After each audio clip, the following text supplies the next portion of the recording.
وبشر المخبتین۔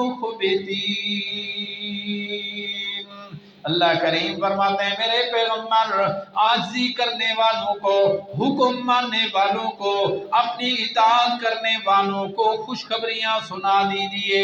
پہلے امتوں کے اوپر بھی قربانی فرض تھی، چنانچہ اللہ کریم حضرت آدم علیہ السلام کے دو بیٹوں کا تذکرہ کرتے ہوئے فرماتے ہیں وَاتْلُ عَلَيْهِمْ نَبَأَ ابْنَيْ آدَمَ بِالْحَقِّ إِذْ قَرَّبَا قُرْبَانًا فَتُقُبِّلَ مِنْ أَحَدِهِمَا وَلَمْ يُتَقَبَّلْ مِنَ الْآخَرِ۔ اللہ کریم فرماتے ہیں میرے پیغمبر آدم علیہ السلام کے دو بیٹوں کا قصہ بھی اپنے امت کو پڑھ کر سنائیے۔ اذ قربا قربانا، جب ان دونوں نے اپنی قربانیاں پیش کی تھی۔ اذ قربا قربانا، آدم علیہ السلام کے دو بیٹے تھے، ایک کا نام حابیل دوسرے کا نام قابیل تھا۔ دونوں کو اللہ کریم نے قربانی کا حکم دیا تھا۔ کیوں حکم ہوا یہ اپنے مقام پر لمبی چوڑی تفصیل ہے اس کی۔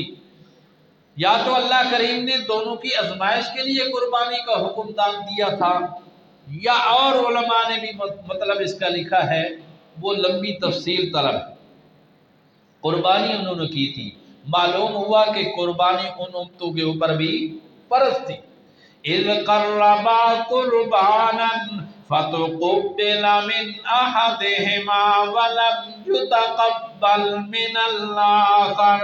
اللہ کریم فرماتے ہیں دونوں نے، حابیل نے بھی اپنی قربانی پیش کی، قابیل نے بھی اپنی قربانی کے پیش کی، لیکن اللہ فرماتے ہیں ایک کی قربانی قبول کی گئی وَلَمْ يُتَقَبَّلْ مِنَ الْآخَرِ، اور دوسرے کی قربانی قبول نہیں ہوئی۔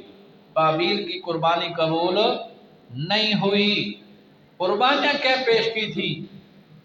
مفسرین نے لکھا ہے کہ حابیل جو تھا اس نے ایک عمدہ قسم کا میڈھا، لیلا، عمدہ قسم کا دمبا پیش کیا، اور قابیل نے اس نے گلے سڑے کوئی جو یا دانے، کوئی اناج پیش کیا۔ اللہ کریم کی طرف سے آزمائش تھی،